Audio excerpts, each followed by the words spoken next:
On est très content d'abord parce qu'on a eu l'engagement de la société civile et les parlementaires qui sont ici au niveau des deux commissions, les commissions santé et questions sociales et aussi de la commission genre, famille, jeunesse et personnes handicap. On a trop discuté avec la présentation de la proposition de loi type pour les conseillers juridiques du pape. On a eu la contribution de la région de l'Afrique centrale et occidentale au niveau du Sénégal. On a eu la contribution de la région de l'Afrique du Nord, aussi de l'Afrique de l'Est. Et aujourd'hui, on a fini avec la région de l'Afrique australe. Ce sont des contributions très fortes qui nous interpellent à tous, surtout qui demandent qu'au niveau de chaque parlement, au niveau de chaque pays, les questions du handicap, ça devient une priorité. Il faut que la question des handicaps soit mise dans les plans nationaux, dans les plans politiques de chaque pays comme question prioritaire. Aussi la question de l'universalisation de l'éducation et la santé, ce sont des recommandations qui ont sorti de la consultation qu'on a fait dans les 5 régions. Les quotas pour l'emploi des personnes handicapées, aussi la création d'un plan pour renforcer la capacité des jeunesse au niveau des formations professionnelles. La question d'égalité genre aussi, c'était bien ici parler pour certains parlementaires et sociétés civiles, mais l'engagement du ADA, c'est très, très fort. Ça va nous permettre de faire l'harmonisation de tous les instruments juridiques pour la domestication des lois modèles. Mais aussi la recommandation, c'est nous tous, les parlementaires et la société civile, de faire un effort plus d'advocacy pour la ratification du protocole, aussi pour l'implémentation des lois modèles. La résolution qu'on a présentée aussi aujourd'hui, ça va être mettre dans du côté des autres recommandations qui étaient venues des régions de l'Afrique du Nord, de l'Est, du Centre et d'Afrique occidentale. On va avoir une seule recommandation de les deux commissions, genre et santé, qui sera présentée au Parlement panafricain dans la session plénière du 10 octobre.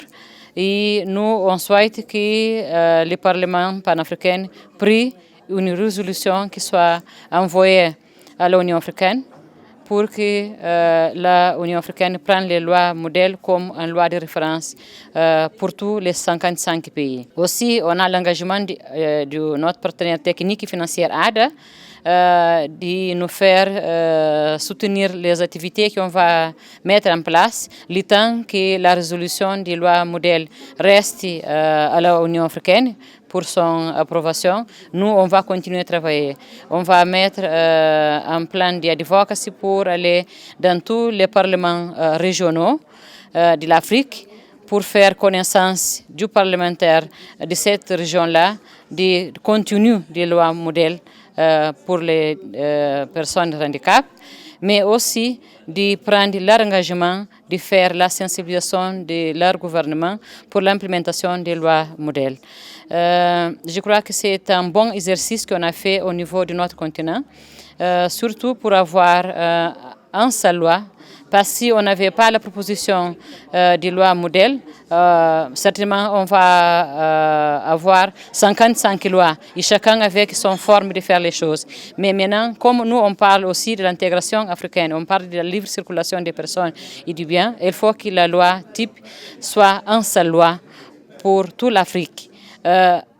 On est en train d'organiser pour voir si l'enquête de Washington, on peut l'adapter pour que ça sorte en enquête de l'Afrique on peut l'appeler enquête de migrants, enquête de n'importe quel nom, mais que ce soit une enquête d'Afrique avec les procédures harmonisées au niveau des collectes de données. Parce que un des défis qu'on a remarqué pendant le processus de consultation, c'est que beaucoup de pays, ils ont des défis de manque de données statistiques.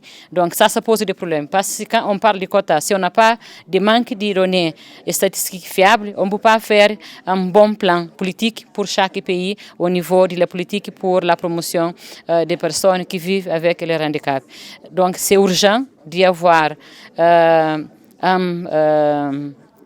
procédure harmonisée au niveau des collectes de données, mais surtout que chaque pays prend son rôle d'organiser son base de données en base de données statistiques fiables qui permettent de savoir combien de personnes handicapées il y a et surtout pour faire la désagrégation des données pour genre aussi pour les types de handicap.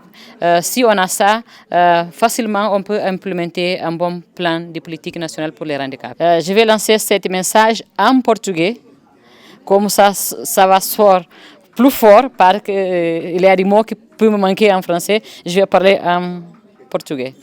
A mensagem que eu deixo para os meus colegas parlamentares é, primeiro, ter a consciência social de que qualquer um de nós somos candidatos a ser deficiente em fração de segundo.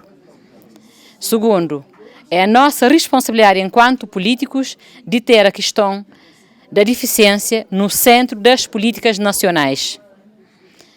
Terceiro, fazer um esforço para a adoção da lei modelo como uma lei nacional, mas também da assinatura e da ratificação do protocolo da Carta Africana dos Direitos Humanos e dos Direitos dos povos e das pessoas com deficiência.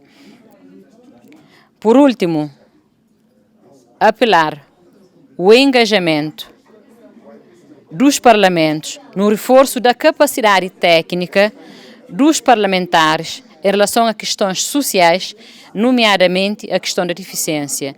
Precisamos conhecer a fundo o conceito da deficiência para podermos engajar as pessoas com deficiência e tê-los próximos, portanto, que as políticas sejam para as pessoas, dos governos para as pessoas e que as pessoas com deficiência estejam no centro das nossas atenções, das nossas políticas e que ninguém fique para trás e que todos tenham uma melhor qualidade de vida e que se sentem integrados, porque as pessoas com deficiência têm um grande contributo a dar para o crescimento dos respectivos países, mas também para o desenvolvimento da nossa África.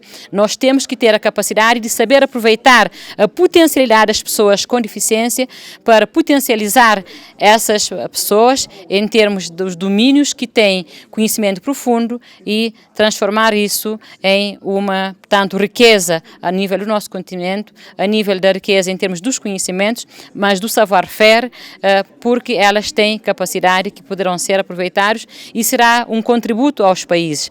E, por fim, alertar aos Estados-membros que criem incentivos fiscais para que as empresas privadas que contratem as pessoas com deficiência tenham um benefício fiscal. Será uma forma de aumentarmos a taxa do emprego e tirar as pessoas com deficiência do desemprego.